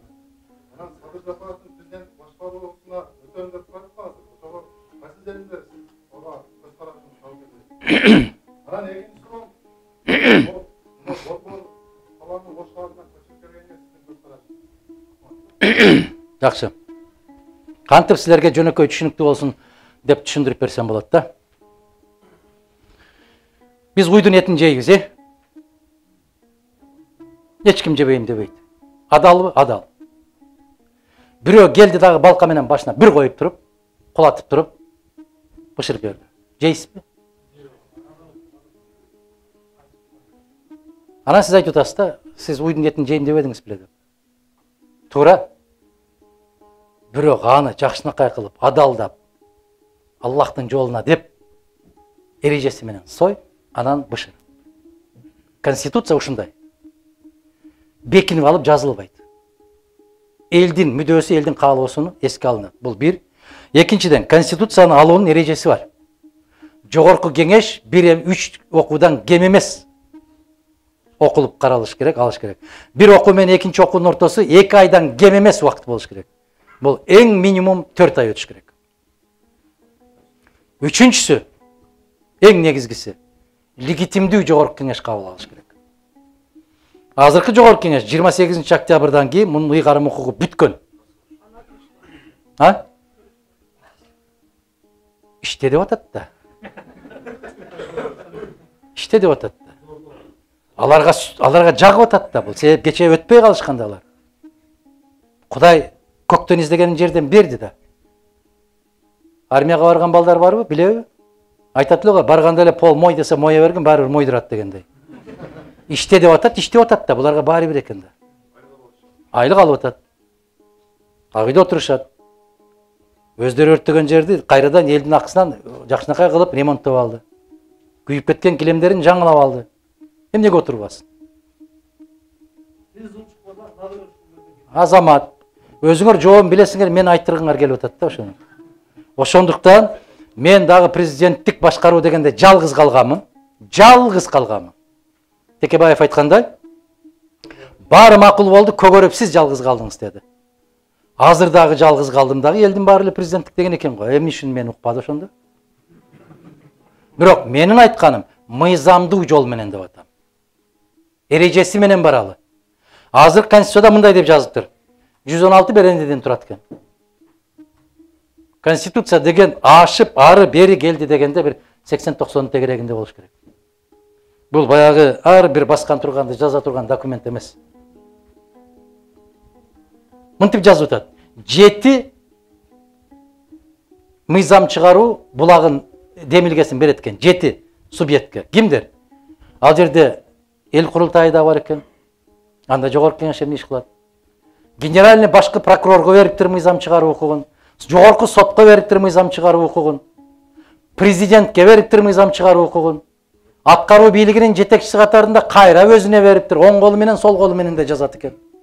Мындайча айтканда, мен турам, менден кийин мен бармын. Анын артындагы кийинки мен. Мен бардыгы мен. Сот мен, прокурор мен. Муфти дагы жарабай калды. Эгер эл каалап бата берип берсе, ал дагы мен болоюн. Макулсуңар ушуга? Анан эмне менден сурап атасыңар? Мен ушуну түшүндүрүп айтып атам. Эгер дейт, аткаруу бийлигин президент жетектейт дейт. Эгер курултай болобу, жогорку кеңеш болобу, өкмөттүн ишине нааразы болгон болсо, менин администрация башчым кетет дейт. Мен калам, кийинкисинде да кала берем. Мөөнөтүм бүткөндөн кийин дагы калам. Себеп эл каалап атат деп атат. Бул жалган. Бул арамзалык. Бул өтө ачкөздүк. Андай болбойт. Эгер аткаруу бийлигинин башында сен турасыңбы? Айттыңбы? Керт башым менен алам дедиңби? Эмне үчүн сен коет экенсиң? Муну кызматка коесуң. Муну кызматка коесуң. Бул киши аппараттын жетекчиси, администрациянын жетекчиси. Бул экөө начар иштеди. Бул киши койгон жок, мен койдум. Бул экөө начар иштеди. Мен бул кишини урушат экенмин. Мунун кандай тиешеси бар? Бул киши эмне иш кылат? Менин айтканымды жасайт. А мен айтканым үчүн жооп бербейм, а бул киши жасаган үчүн жооп берет экен. Бул кандай деген система? Силер айткылачы, айланайындар. Бул кандай деген система? Бул үчүнчү жагын айтайын. Сотторду мен дайындайм дейт. Эгерде сот туура эмес чечим чыгарса, мен аны кызматтан алам дейт. Не дейсиңер буга? Прокурорду дагы мен дайындайм дейт. Ойлонайм, бул деген менимче бир падышанын да оюна келген эмес. Мындай нерсе келген эмес. Андай болбойт. Ошондуктан мен андай конституцияга каршымын, эним. Андай жол менен болбойт. Мен айтып аткан, сунуштап аткан, бул президент аткаруу бийлигинин башында болот. Кабинет, ошол министрлердин кабинетин өзү жетектейт. Өзү керт башы менен жооп берет. Кызматтан кете турган болсо өзү кетет, биринчи өзү кетет. Бул кетет, бул жаман, мен жакшымын, аяймын. Болбойт андай. Мен жооп берем. Айыл өкмөтүнүн башчысына чейин мен жооп беришим керек. Себеп мен койдум ошону. Илгери коммунисттерде ушундай кылат эле. Эки киши сунуш берет. Ушуну коммунисттикке алсаң болот деп. Сунуштама берет. Эгерде ошол коммунистикке алган киши, жигит кандайдыр бир кылмыш жаза кылып койгон болсо, ал жигит деле эмес, ушуну алсаңар болот деп сунуштама берген эки коммунистти кошо жазалайт эле. Элестеттиңерби жоопкерчилик кандай? Азыр бул кандай? Баарын мен коем. Акимдерди мен дайындайм, өкмөттү мен дайындайм, баарын коем. Эгер алар иштебесе, мен жазалайм. Бирок мен кетпейм. Андай болбойт. Таразанын эки жак ташы тең болгону жакшы. Макулсуздарбы? Менин көз карашым ушундай. Жогорку кеңеште аябай катуу укук болуш керек. Президентти оңго солго басканда туура бас деп айтып койгондор укугу болуш керек. Баланс. Сотту булар бир отоло бөлүм кылып алыптыр. Мен бекеринен айтышпайт, азыр эки дос чыгып алыптыр айтып атпайлы. Камайм. Кимсиң сен камагандай? Сотсунбу? Муну камайм. Муну кустурам. Бирок кусканда казынага куспайт. Менин мекемеме барып кусат. Бул не болду? Мына азыр жанагы Атамбаев дегенде 100 миллион дейби? Билбейм атын. 100 миллион дедиби? 50 миллионун төктү дейт. 50 миллионун марттын аягына чейин төгөт дейт. Бирок төккөндө менин мекемеме төгөт дейт. Ким эсебин чыгарып берди? Мындайча айтканда жапайычылыктын туу чокусуна чыктык биз азыр. Мындай жапайычылык болгон эмес. Бул деген государственный рекет деп коет аны. Ал жака төккөндөн башка жагына канча төгүп атат, бир Аллах билет, экинчиси ошо жерде отурган жигит билет. Элибиз ойгонсун, бираз өзүнчө чечим кабыл алганды үйрөнөлү. Бир сиздин сөзүңүзгө гана бир мисалда. Акаевди аябай катуу сындадым мен 14 жыл бою. Бүт баары урушуп атты мени. Акаевка тийбе деп. Кеткенден кийин бул акмак ушундай кылып кеткен турбайбы деп алар сындап баштады. А эмне үчүн мен ошо кезинде айтканда укпадыңар дедим. Укпайт да кезинде. Анан кийин жаңы муун өсүп чыкты. Билбейт алар. Акаевдин мезгилинде ушундай болгон, биринчи президент ушундай кылган десе, ошол балдар отуруп алып, ошондо каякта элеңиз деп сурап атат менден. Мен ошол жерде элем, сен бешикте элем. Сен менин сөзүмдү уккан эмессиң анда. Анан кийин өсүп отуруп, азыр ошол кезде тугул элек балдар мени окутуп атат азыр. Мына караңызчы. 2000 жылы туулган балдар 21-ге чыгып калды. Bir жерге барып сүйлөп атсам, сиз ошондо отурган экенсиз го, эмне кылдыңыз дейт. Аны барып атаңдан сура деп атам мен. А бирөөлөр айтат, Усубалиев менен иштештиңиз, Масалиев менен иштештиңиз, эми алар кетип сиз эле калдыңыз го дегендей да.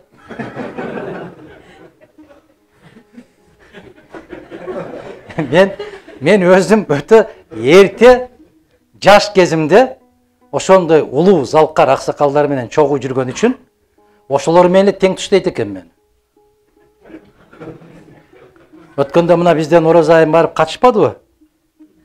Бир депутаттын, бир партиянын өкүлү бир жигит отуруп алып айтып атпады? Силердин партияңардагы эң жашы 50 жашта дейт го деп. Көрдүңөрбү? Анан бул кыз дагы кызыкта чыккандан кийин айттым мен. 95 жыл туулган кыз канча жашта болгонун билбесең депутат болуп жыргатасыңбы сен деп. Мана мен баратам го деп айтыш керек эле да. Биз өтө эле маданияттуубуз да, могу жигит айткандай. Мунарбек айткандай, өтө маданияттуубуз. Биз ошол жол менен кете беребиз. Маданияттуулук менен, сабаттуулук менен жүрө беребиз. Анан сиз айтып аткандай болуп, караңызчы. Исхак Разаковичти 51 жашында кеткен жумуштан. Менден 4 жаш кичүү мезгилинде. 35 жашында келген жетекчи болуп, 51 жашында кетти. Америкада 78-деги Джо Байден президент болуп келди. Канча калкы бар Американын?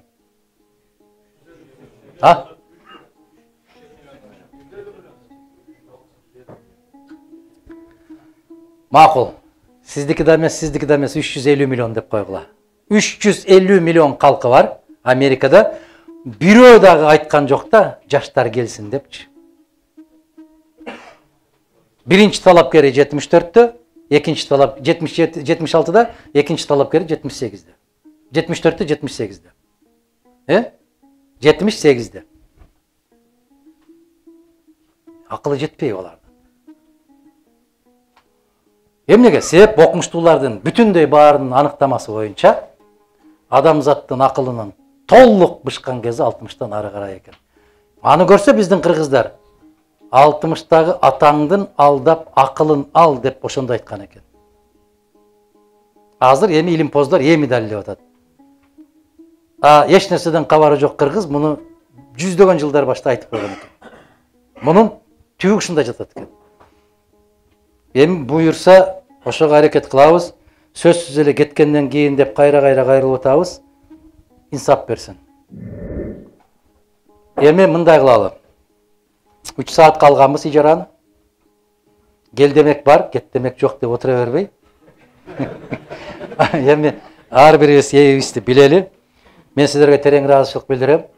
Бираз мени менен биринчи жолу урушуп атканыңыздар үчүн сиздерди эскертип коеюн деп атам. Бизди урушту дебегилечи айланайындар. Биз менен пикир алмашты. Бизге түшүндүрмө бергенге аракет кылды деп. Себеп сүйлөбөй эле коеюн дедим эле, бизди урушту дегендер көп да. Мен урушкан жокмун, кандай дейсиз? Мен күйгөндөн айттым ушул сөздөрдүн баары. Себеп баарыбыздын тагдырыбыз бир. Мен 1000 жерден кыйын болсом дагы, сиздер аракет кылбасаңыздар бир тыйын. Же сиздер кандай талап койсоңуздар дагы, биз аракет кылбасак андан бир тыйын. Биз бири-бирибизге тагдырлашпыз. Жолубуз да бир, колубуз да бир, баардык тагдырыбыз бир. Жараткан Аллах ушул күндөрдү насип кылсын. Баарыңыздардын отурганыңыздарда оюңуздар бар, ниетиңиздер бар. ошолордун баарына жетишине жараткан өзү жар болсун. Жараткан кандай максатта жаратса ошол максатта жашап өтүштү насип кылган болсун. Өзүнөн башка эч кимге муктаж кылбасын. Бирөөнүн колун каратып, бирөөгө жалдыратпасын. Өлкө катарында дагы, жеке инсан катарында дагы.